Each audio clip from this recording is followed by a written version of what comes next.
Hello Virgo, Sun, Moon, Rising, and Venus signs. Kamusta kayo? Sana po'y nasa mabuti kayong kalagayan. Welcome back po sa Star Tarot. Kung bago kayo dito, welcome din kayo. Thank you sa inyong support. I truly appreciate it. God bless you all, Virgo. Paunang mensahe po ninyo, napakaganda, bonggang-bongga naman ito, 10 of Summer. Ayan, so this is an emotionally fulfilling life na mararamnasan ninyo sa ngayon with your family or friends. So napakaganda, napakasarap no, ng pakiramdam na ito na fulfilled kayo, masayang masaya kayo, no? From the bottom of your heart, talagang magiging yung parang oozing with happiness kayo ngayon, oozing with love. So, napakaganda. Lahat ng kailangan ninyo siguro, lahat ng gusto ninyo ay nandiyan na, na-experience yun na kasama ng inyong pamilya or ng inyong mga kaibigan. So, napakasayang pamilya, no? Ng magkakaroon kayo dito. This is domestic bliss, domestic happiness. So, yung effort niyo para mapaganda ang inyong relationship sa bawat isa sa inyong pamilya ay maaring pagtatagumpayan nyo na yan. Kaya magiging masaya ang lahat-lahat sa inyong pamilya. Everyone ay nagkakasundo sa pamilya. Lahat ng pangangailangan siguro ay nandiyan na. Ang mga wishes ninyo or mga wants ninyo, should I say, no, ay maaring nandiyan na din. So this is such a beautiful energy. We have the lovers. Wow, Virgo, siguro din ang iba sa inyo dito, no, magpapakasal.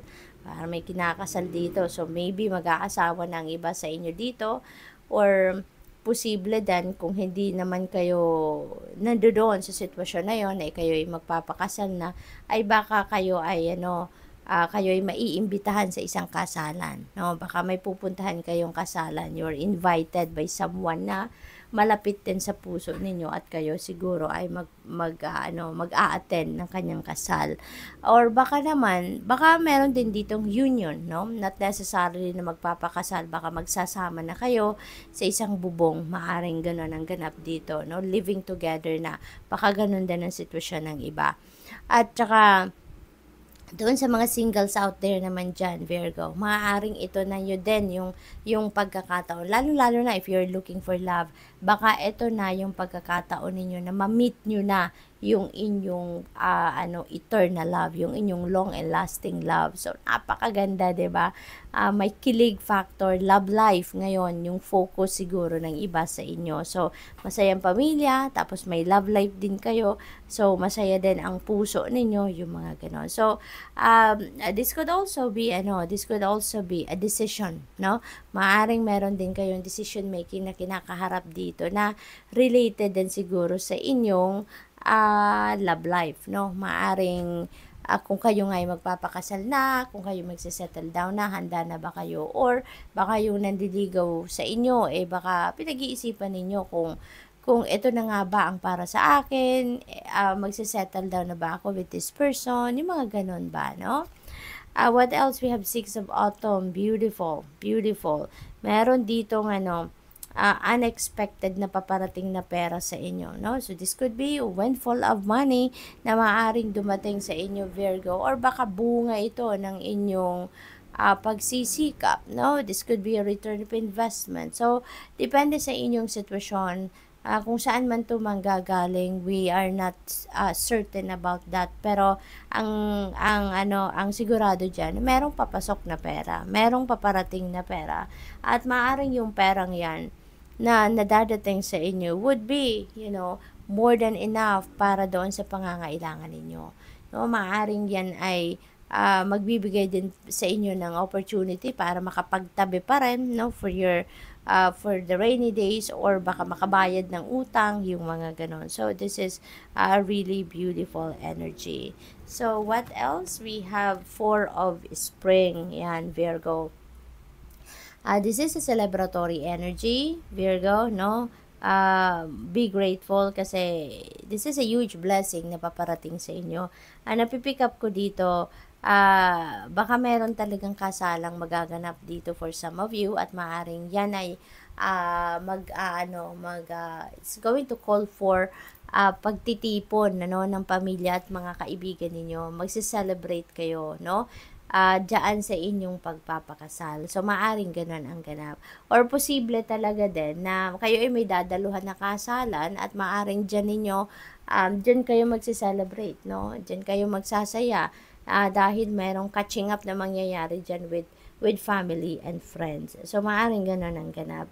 At saka, maganda rin ito, no, with the 10 of summer energy. Talagang you're going to be feeling contented sa ngayon, Virgo. Kung anong kailangan ninyo, ano yung mga wants ninyo, kung ano yung na makakapagpasaya sa inyo, sa inyong pamilya, pati na rin sa inyong personal life, ay nandiyan dyan. Kaya talagang iba yung saya siguro dito ang mararanasan ninyo, which is good. What else? We have 7 of autumn. Ayan. So, patience, no? Patience. Meron pang dadating dito, no, na hinihintay kayo. Maaring, since this is an autumn energy, so pangkaperahan ito, maaring ang hinihintay ninyo dito, baka opportunity, financial opportunity, or baka ang hinihintay ninyo dito, return of investment, no? So, posibleng ganun ang ganap. Kaya, iniimbitahan kayo dito na mag-practice pa kayo ng more patience, okay? Virgo, you need to practice more patience pa nang sa gayon, maano ninyo, tawag dito, hindi ninyo ma-jinx, kumbaga, kung ano man ang inyong hinihintay. Kasi the more nagigil tayo, hindi ba? Kapag gigil tayo sa kung ano man yung gusto nating dumating sa buhay natin, kapag gigil tayo sa kung ano man yung kailangan natin, mas lalong lumalayo sa atin, hindi ba? Kaya, practice more patience dito, no? Wag muna tayong manggigil kasi kung yan ay talagang dadating na, if the divine is going to give that to you at this time, dadating yan, no? When divine timing comes, talagang it's never late, it's never early, no? Mangyayari mga bagay-bagay, depende sa kagustuhan ng Panginoon, hindi ba? When the divine timing comes, yan na, dadating na yung kung ano man ang inyong hinihintay, kung yan ay para sa iyo talaga, diba? Kaya, maaaring yun ang sitwasyon sa inyo sa ngayon.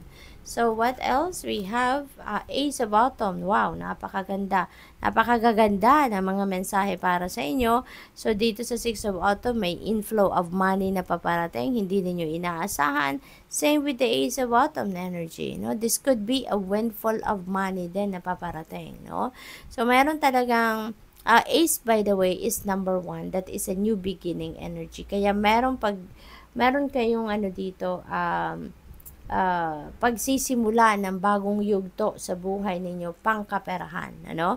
Magsisimula kayo dito ng bagong senaryo sa inyong kaperahang aspeto, magsisimula kayo dito ng bagong sitwasyon, no, sa pera.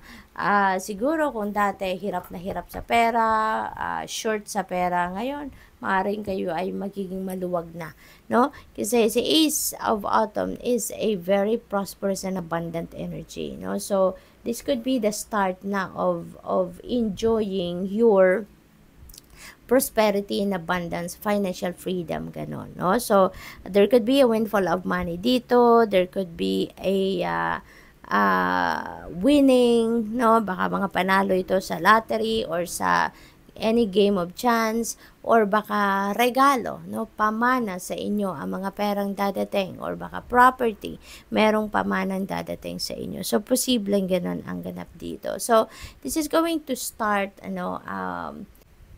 change in your financial landscape at magiging maluwag na kayo sa pera, maging masagana na. Ito na yung pagsisimula ng inyong abundance, no? So, good luck. Thank you for watching. Love and light. Namaste.